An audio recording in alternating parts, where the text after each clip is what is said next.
Economiser के through, ये देखिए डीएम वाटर बॉयलर में इकोनोमाइजर के थ्रू होते हुए बॉयलर ड्रम में चली गई।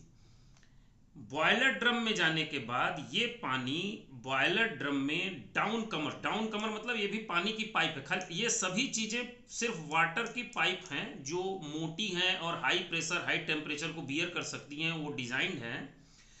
तो डाउन कमर में ये इस डायरेक्शन में दिख रहा है, डाउन कमर में ये पानी यहाँ से नीचे की ओर जाएगा, नीचे की ओर जाएगा और जाते समय ये पानी जो है जैसे जैसे नीचे जाएगा ये गर्म होता जाएगा।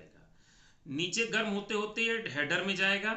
हेडर के साथ वाटर वॉल ट्यूब्स कनेक्टेड होती हैं। ये जो ट्यूब्स होती हैं ये फर्नेस को चारों ओर से ढके रहती हैं। इसके अंदर जैसे ही पानी जाएगा ये पानी स्टीम में कन्वर्ट होकर के बॉयलर ड्रम में कलेक्ट हो जाएगा। बॉयलर ड्रम से हम स्टीम को फिर पाइप से निकालेंगे और उसके अंदर ऐसे एक कॉइल टाइप का बना करके इसको फिर से वापस ले जाएंगे। जो इस कॉइल अरेंजमेंट को हम कहते हैं सुपर हीटर। मतलब जो स्टीम निकली उस स्टीम को भी और गर्म करके हमको स्टीम आउटपुट में मिल गई। इस स्टीम को हम टरबाइन में डालेंगे। कैसे डालेंगे?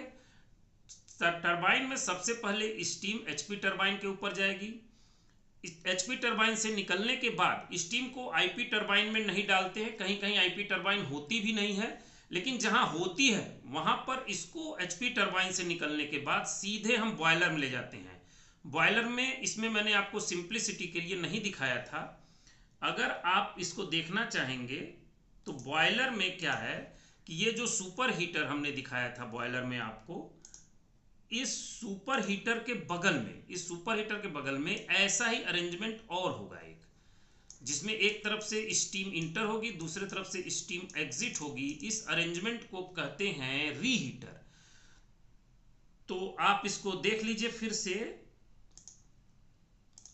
यहां से जो एचपी टरबाइन से स्टीम निकलेगी वो बॉयलर को वापस जाएगी और रीहीटर में फिर से हीट होकर के आईपी टरबाइन में जाएगी। और गर्म कर लिए ताकि जो है वो स्टीम में जो हीट लॉस हुआ था वो मेंटेन हो जाए। फिर आईपी टरबाइन के बाद ये स्टीम इसके एग्जॉस्ट से डायरेक्टली एलपी टरबाइन में जाएगी। एलपी टरबाइन के बाद स्टीम में अब कुछ नहीं बचा होता है, वो वेटेड स्टीम हो चुकी होती है। इसके नीचे ये पूरा अरेंजमेंट कहते हैं condenser. Condenser is a simply heat exchanger. LP turbine में जो स्टीम जाती है वो अब इतनी हीट वेटेड स्टीम हो गई है, इसको वेटेड स्टीम बोलते हैं, कि अब इसमें कुछ नहीं बचा, ये इसके नीचे जाएगी। कंडेंसर में एक साइड से CW पंप हाउस का कूलिंग वाटर आएगा, वो भी मैं आपको दिखाऊंगा। CW पंप हाउस का कूलिंग वाटर इधर से इंटर करेगा। वो इन ट्यूब्स, ये जो अंदर ट्यूब्स आपको दिख रही हैं गोल गोल, यहाँ पे ट्यूब्स दिख रही हैं, इन ट्यूब्स के थ्रू ठंडा पानी जाएगा। ये ठंडा पानी जो है इस वेटेड स्टीम को और ठंडा कर देगा और इसके नीचे आउटपुट में आपको गर्म पानी मिलेगा, जिसे हम नीचे एक टैंक में कलेक्ट कर लेंगे। ये टैंक में हमने गर्म पानी को कलेक्ट कर लिया।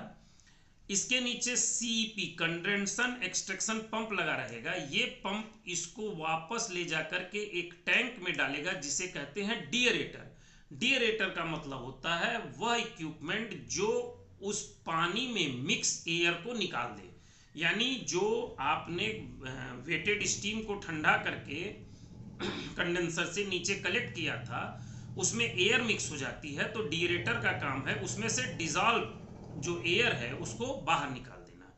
इसके बाद इसको BFP बॉयलर फीड पंप उठाता है और ले जाकर के फिर से बॉयलर ड्रम में डाल देता है। फिर से वो डाउन कमर में जाएगा, फिर से हेडर में जाएगा, फिर वाटर वॉल ट्यूब से होते हुए फिर बॉयलर ड्रम में गर्म पानी घुस जाएगा, स्टीम घुस जाएगा, फिर वहां से निकलेगा सुपर हीटर होते हुए, फिर टरबाइन में आएगा, फिर टरबाइन से होते हुए कंडेंसर, टरबाइन से होते हुए कंडेंसर, कंडेंसर से नीचे फिर यही टैंक में इस टैंक में कलेक्ट हो जाएगा और फिर से ये साइकिल चलती रहेगी। ये वीडियो काफ़ी था आपको वाटर पाथ समझने के लिए। धन्यवाद। जय हिंद।